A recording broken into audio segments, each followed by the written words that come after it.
Welcome to this video. 5-minute game on the ICC, and this will be tricky. I decided to scratch the warm-up games, or at least one or two I usually play, but in view of the Football World Cup, I thought that, well, let's skip the warm-up. When they do those penalty shootouts, they also cannot warm up, so play and make it count. Okay, let's see. We have a French defense. The opponent is going for some somewhat strange setup with knights here. Yeah, we go to an IQP position where his knight is somewhat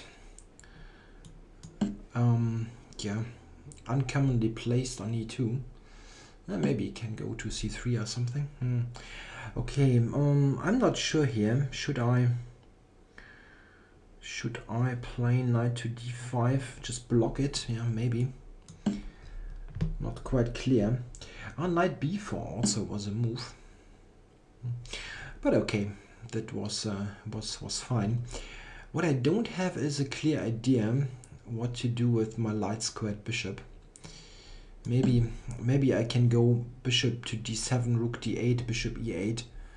This type of setup. It's not so easy to fianchetto it because the rook on c1 always puts pressure on the knight, so I'm scratching the idea to fianchetto it.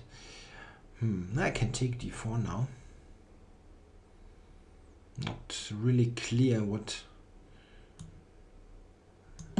white has against that, so I'm taking it.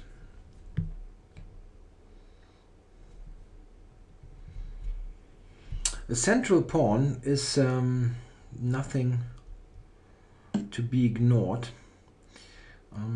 Okay, I can take e3. Why not? Knight f6, I take with the queen.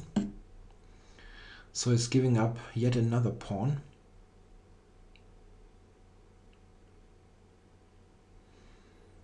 Not clear. If I now take e3, king h1. Yeah, I can certainly do that. I don't really think it has a drawback. I'm only wondering if it is worth it to take. I mean, I can also just go to e5. Yeah, come on. e5 is a monster square for the queen. It's just in the middle of the board, cannot be attacked somehow. And if I take here king back, okay, rook d8, queen h5, some weird stuff. Maybe I could have just taken, but this really seems easier. Well, he's walking right into f5. Does he really have anything great against that? I cannot really imagine what it might be. My queen on e5 is also protected, so after queen h5, this is no pin on the 5th rank. I can just take the knight. I don't see a problem. Okay, if I take it now, yeah, I might take with the bishop and threaten checkmate, but it's really just this one move threat. I can play g6 here. Yeah, I guess so.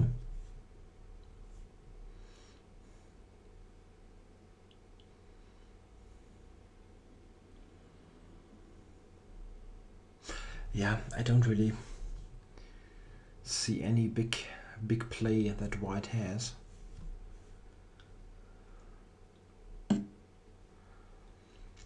Can try to sacrifice on g6. Yeah, queen to g5 maybe can be played. Yeah, maybe just protect g6. He takes on f8, I take with the king. There's no big problem there. Oh, it's training queens. Wow.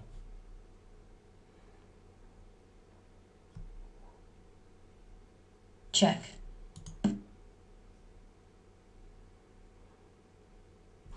Yeah, end game with the piece down, basically. can take on e3, intermediate move, maybe. Check.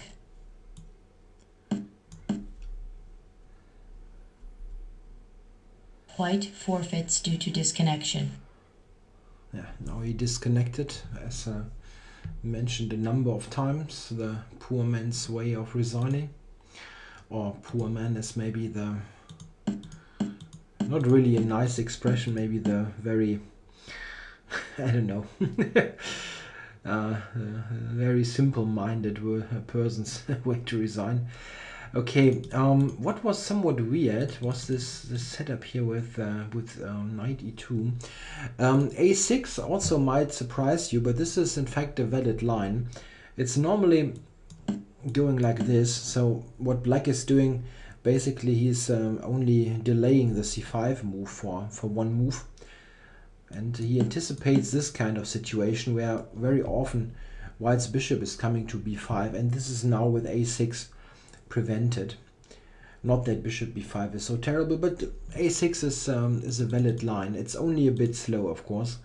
Played this, c5, and now I would have expected him to take on d5, or well, c3 is not bad. It's not bad at all. He goes to an isolated queen pawn position, but here knight e2 is a bit strange. Why would you limit your knight's activity? You can now also just go here, and this now can, for example, lead to this position, which is very comparable to the game. If we look at this, yeah, but now his knight is on e2 and not on f3, and on f3 it's the much better square.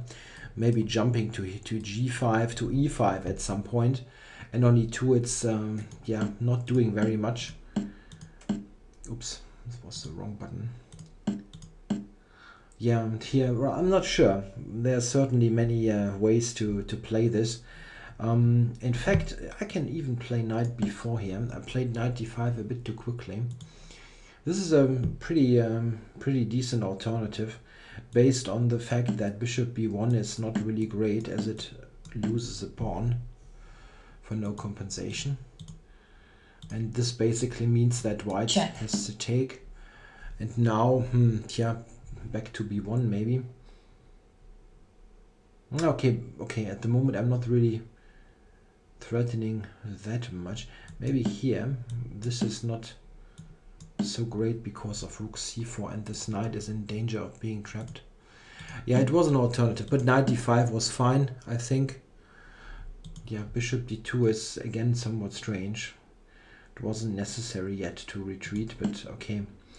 Queen b6, now just attacking the weakness, and I'm not sure how he defends it. Maybe knight c5. Maybe this is still playable, despite some stuff hanging. Here maybe?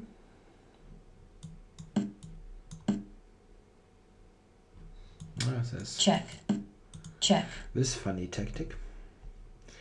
But this seems good for black. I can't even take here. Yeah, I don't know. It does not look very promising, but this is just really too simple. I just gain the pawn now for nothing. And here I'm just flat winning. Yeah, maybe I can just take here. I wasn't so sure about this situation. Rook d8 and then queen h5. I don't know. This irritated me a bit, but I even have g6 here. I probably could have taken on e3, but queen e5 is really not much of a difference. Black has an extra pawn, he's got two bishops, and he's got the fantastic queen on e5, which is probably the most important thing. It cannot be driven away with the piece, and black is just in command here. And okay, this gave away another piece. In the opening, you really should play knight f3, going for an active piece position in the IQP. All right, thanks for watching.